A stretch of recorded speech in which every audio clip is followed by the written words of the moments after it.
WADR, promoting dialogue. It's 6 p.m. in Dakar and Banjul, 7 p.m. in Lagos. Good evening and many thanks for staying tuned to West Africa Democracy Radio broadcasting on 94.9 FM and worldwide at wadr.org. This is Newslink. But first, on our major headline stories, President Mahama vows continuous support for the armed forces to tackle 21st century security threats. The Ghana Armed Forces is engaged in several theaters to maintain peace and security in our nation. One major flashpoint continues to be the Boku area. The Mauritanian government engages Bamako in talks of border security, migration flow and strengthening cooperation. Unfortunately, in recent years, we have witnessed a marked increase in irregular migration. In 2024 alone, we found in our own shores more than 500 bodies of young Africans from Senegal, Gambia, Mauritania and Guinea.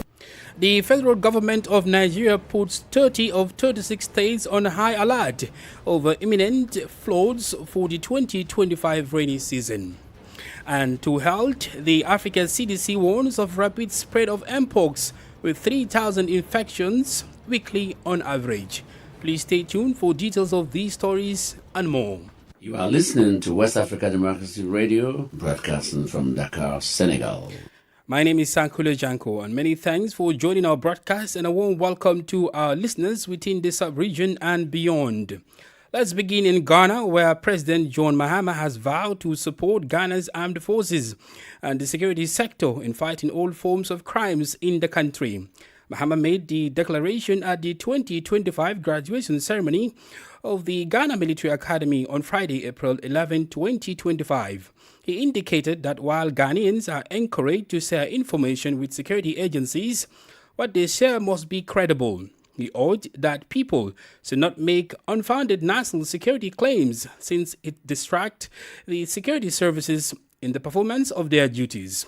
President Mahama also condemned the recent clashes in Boku in the Upper East region that led to at least one person dying and the destruction of several properties.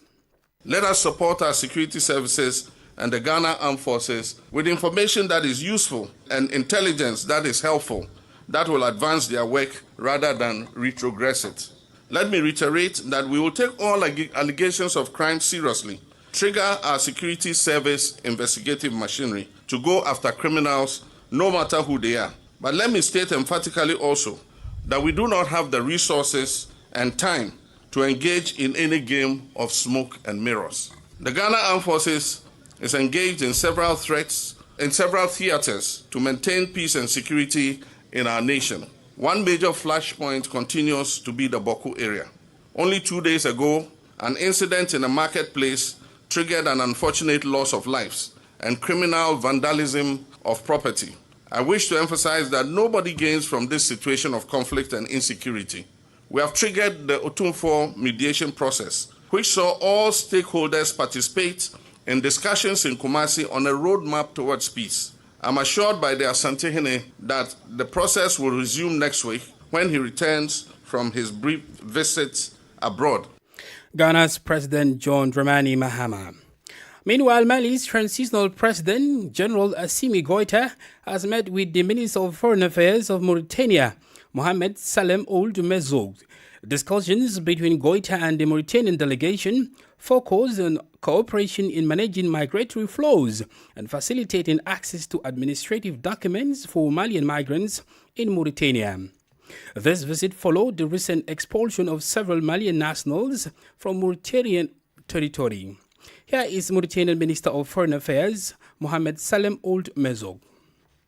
Il se trouve malheureusement, qu'on a assisté au cours des dernières années. Unfortunately, in recent years, we have witnessed a marked increase in irregular migration. In 2024 alone, we found in our own shores more than 500 bodies of young Africans from Senegal, Gambia, Mauritania, and Guinea. In 2025 alone, for over 100 years, the Malian people have always been welcome in our country. What has been affected are those who do not have regular contact with each other. The two heads of state share a shared desire to consolidate, diversify, and strengthen this relationship for the benefit of Malians and Mauritanians, as well as in all sub-regions. It is noteworthy that this visit follows a recent trip made to Mauritania by a Malian delegation led by Foreign Minister Abdoulaye Diop, which aimed to improve the conditions of Malian nationals living in Mauritania. Elsewhere, Tunisia will play host to the 21st edition of the African Lion, the largest US-led military exercise on the continent. Some 10,000 military personnel from more than 40 countries are attending the 2025 edition, which will expand to Senegal, Ghana, and Morocco in May. This is according to the organizer, the U.S. Army Southern Europe and African Command. Francis Boniface reports. The largest security platform upon which the U.S.-African military relation is built has set out its objective for the current season. It seeks to strengthen operational mechanisms of allied forces to respond to threats via land, air, sea, space, and digital space. Major General Andrew C. Gaine, commander of CITAFA, described the exercise as a strategic port of cooperation and shared experience. Army officers participating in this year's exercise will experiment with cutting-edge capabilities such as rocket launcher systems, next-generation squad weapons, as well as advanced integrated cyber defense simulations. The program also includes airborne operations, humanitarian and medical missions, as well as the deployment of new technological tools. In Tunisia, the deployment includes Egypt, Spain, Libya, and several African countries. In Ghana, the exercises will involve regional partners such as Benin, Cote d'Ivoire, and Senegal. Finally, Senegal will in May 2025 host units from Mauritania and the Netherlands and the United States. The exercise contributes to building a multinational defense community focused on crisis prevention, regional stability, and supporting peace efforts through an active and coordinated deterrence posture. Augustine Coley reporting. More stories coming up on West Africa Democracy Radio. Newslink continues. And now to some memorials. Civil society organizations in the Gambia are calling for justice, accountability, and reparations for victims and families of the deadly student protests in the country 25 years ago. On April 10 and 11, 2000, during the regime of former President Yahya Jammeh, a mass student protest turned bloody when state security officers fired live bullets at them. At least 14 students were killed, several others injured, and a few left with permanent disability. To commemorate this tragic event, CSOs, among other things, demanded the promulgation of April 10 and 11 each year as national school holidays and erect a monument to honor the victims as recommended by the Truth, Reconciliation and Reparations Commission, TRRC. Mahdi Jabate, Executive Director of Edward Francis Small Center for Rights and Justice, speaks. It is sad to say that those recommendations are not being honored by the Gambian government, even though they had claimed that they accept the recommendations. And one would have thought those recommendations, even before the TRRC was established, the fact that this government, current government, if one understands its history, where it came from, why it came about, and what it even had said in 2016 in seeking the vote in 2016, that upon taking office, they will respond to the needs of victims. And April 10 and 11 victims, the oldest victims were listed, mentioned, that they would have provided a lot of support. But then nothing happened, and then the TRRC came, and until now. So for me, the government is not interested in, responding to this recommendation. So, for example, to declare April 10 and 11 as school holidays, that's one of the recommendations of the TRRC. That is not done. Mahdi Jabate, Executive Director of Edward Francis Small Center for Rights and Justice. Here in Senegal, tributes continue to thrill the late Mamadou Bayo Camara, former president of the Constitutional Council, who died on Thursday in Dakar.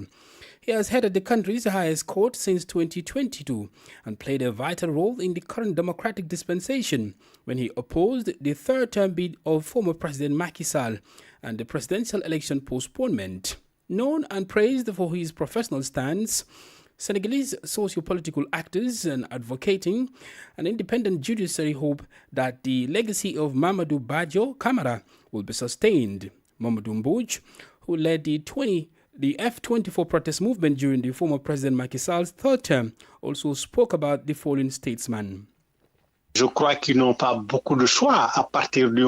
believe they don't have much choice now that they are seated.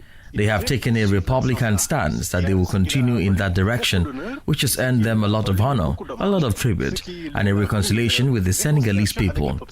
So from that moment on, I believe based on all of this, they should be able to, it is wise obviously, stay on the same path. Especially since they have before them a new power to which they owe little and which seems determined to ensure the separation of powers. We must dream, we must work to make this happen here. The current regime, which has sworn an oath based on respect for the guarantee, obviously, if the president keeps his word, and we believe that he will keep his word. We think we will have before us in Senegal an independent judiciary and balanced powers between the executive and the judiciary.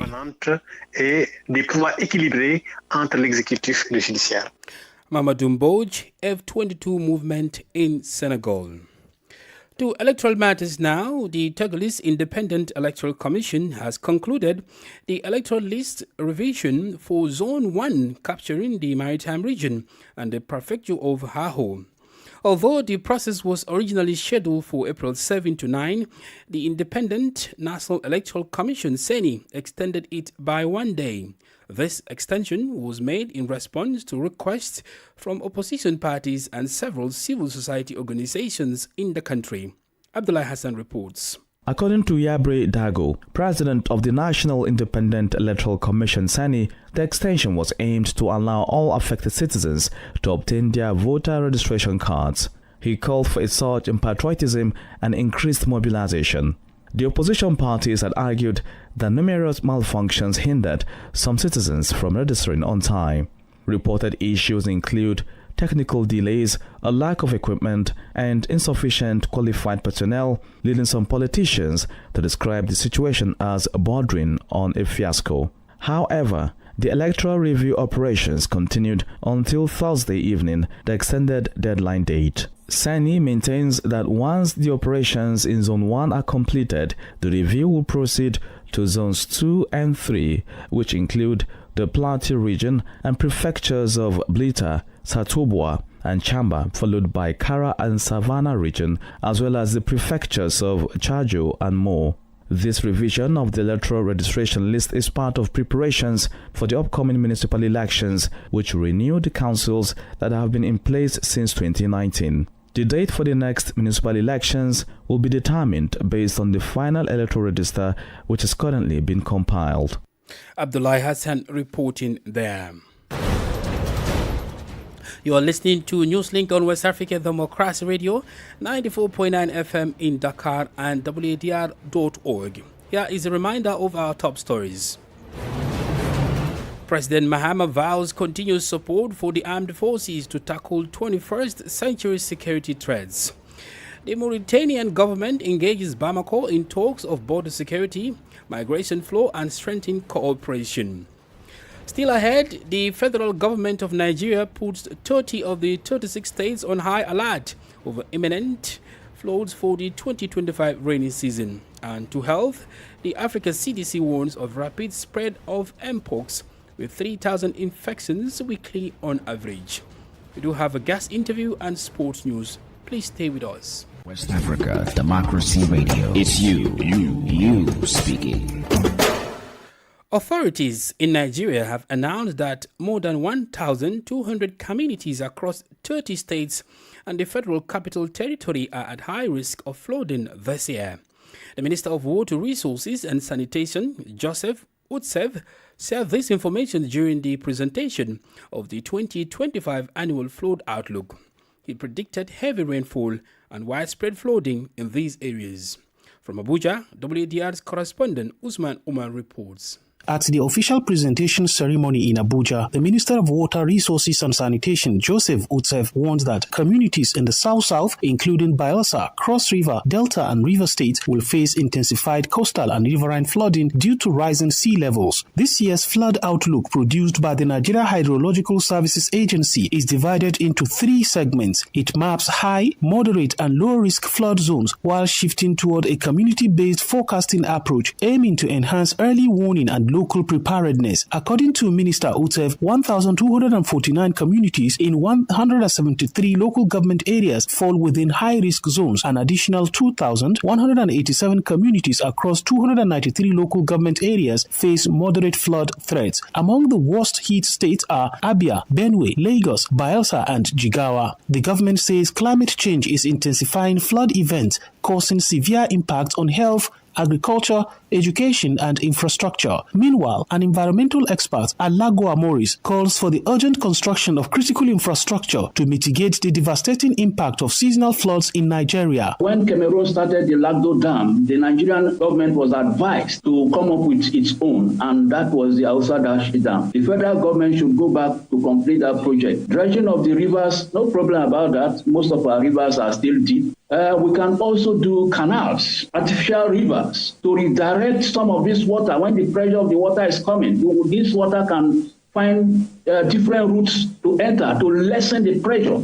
In 2022 alone, more than 3.2 million people were affected, with 612 deaths and over 200,000 homes destroyed. In 2023 and 2024, floods continued to wreak havoc, killing at least 179 people in 2024 and destroying vast farmlands, deepening concerns over food security and infrastructure resilience.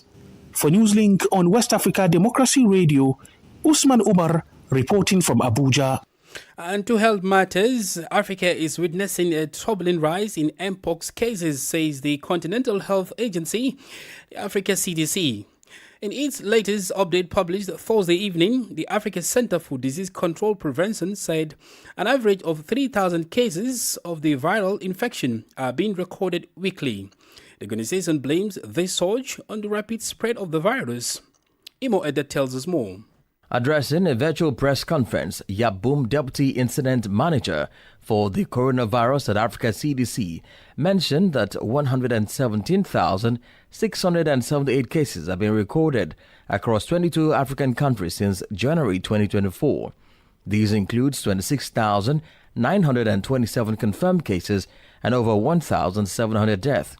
The latest figures from the African Union's health agency indicate that 39,840 cases have been reported in 2025 so far, including 9,020 confirmed instances. So what we are reporting in terms of confirmed case, it's really just the tip of the iceberg. So if we see that we have that big number of confirmed cases remaining, these represent maybe 10%, 20% of what is really happening. And this happened despite all the effort that are implemented in terms of laboratory decentralization. So which means the emphasis, the impact, the resources has to be supported more on the sample collection, transportation, and all what is around the surveillance. The mpox outbreak therefore remained a public health emergency as declared in mid-August 2024 by Africa CDC and in January by the World Health Organization WHO. At the community level, the tracking is not properly done. So what we are planning to do, what we are actually started in Kinshasa, is to intensify with the deployment of community healthcare workers. When they go in the household,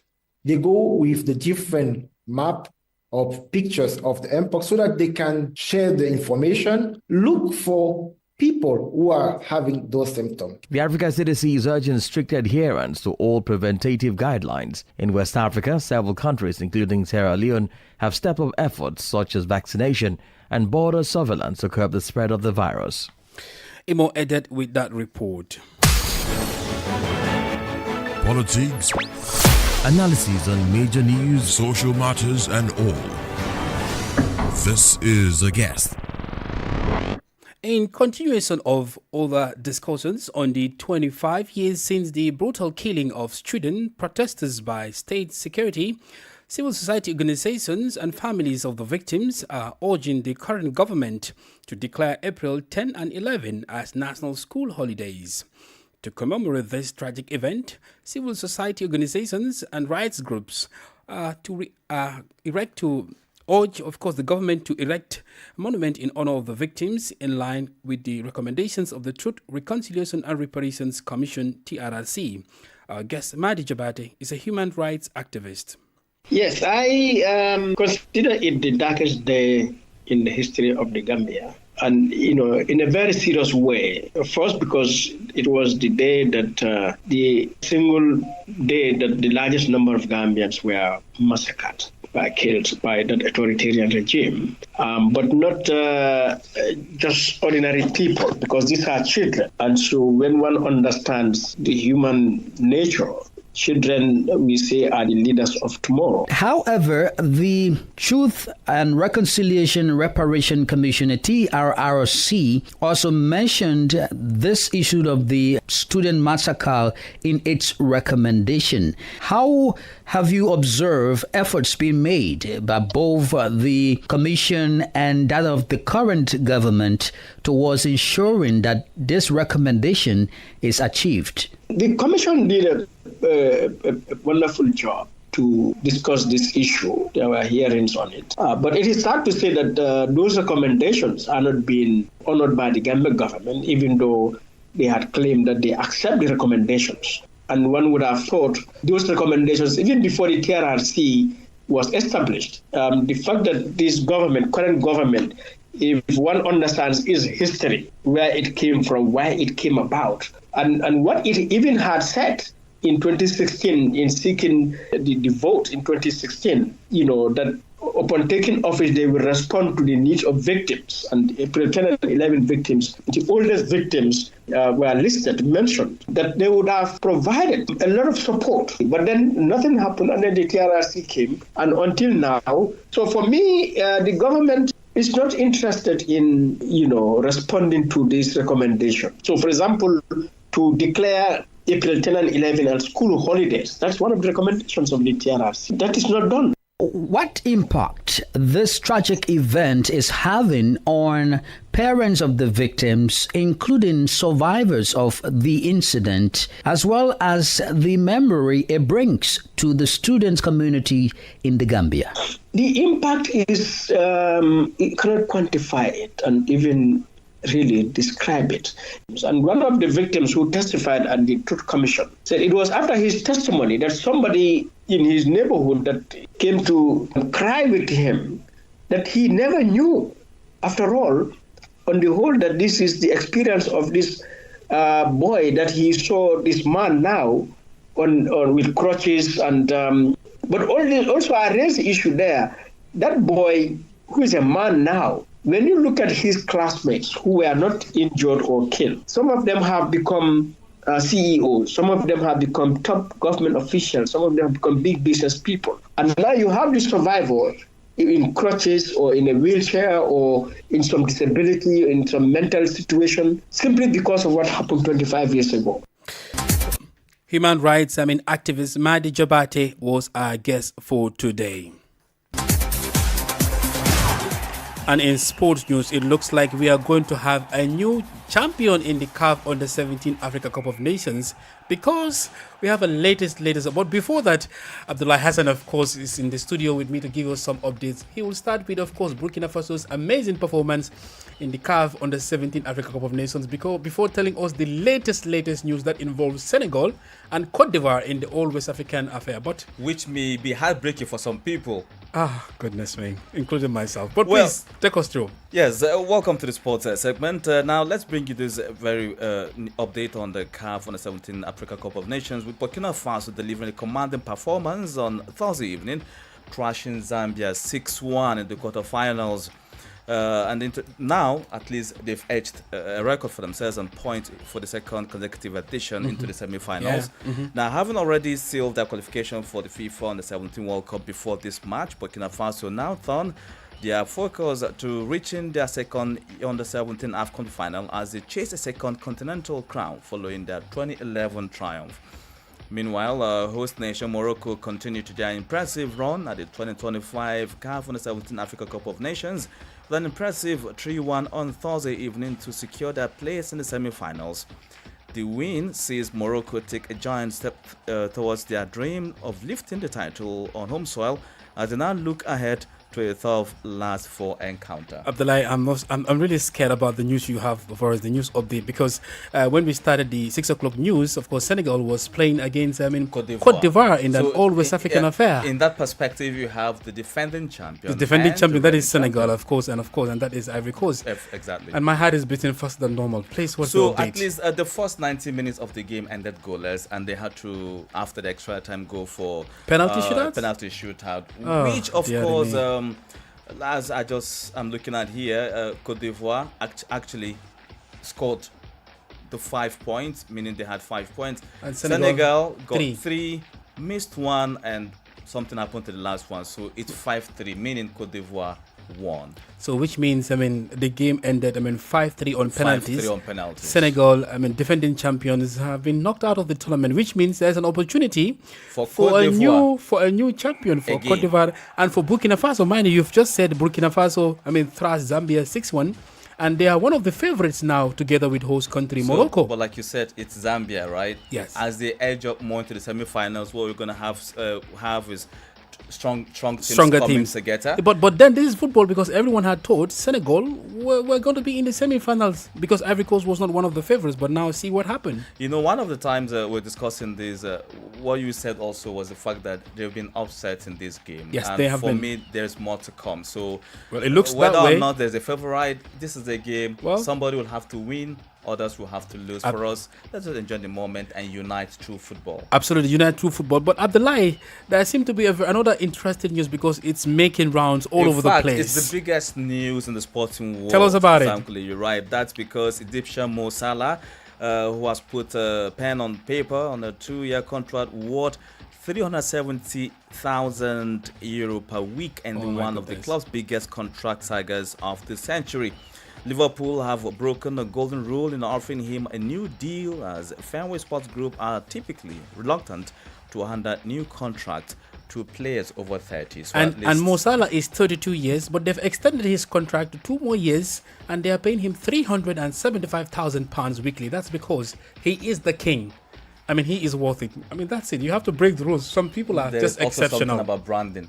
Well, there's something like Brandon as well. So he's an exceptional footballer. Indeed. Abdullahi Hassan, thank you so much for this sport update. Well, we've come to the end of this edition of Newslink from West Africa Democracy Radio, broadcasting from Dakar, Senegal. Thank you for listening, and many thanks to Mauro Juve, of course, Kodu Nyang, and Seh Njai for the technical support, as well as Umo Danoro. Interact with us via our social media platforms, X and Instagram at WADR English, and on Facebook, WADR English Service. Coming up at the bottom of the hour is WADR's security program in the Sahel with Abdullahi Hassan. I am Sankule Janko. Good evening, and do enjoy the rest of our broadcast. And many thanks to you for listening to Newslink via Hot 104.3 FM, New Me FM 94.0, Hilltop Radio 104.7 FM, and Veritas Radio 102.9 in Banjul, the Gambia. We also appreciate our listeners in Liberia via Alternative Youth Radio 98.9 FM, Lofa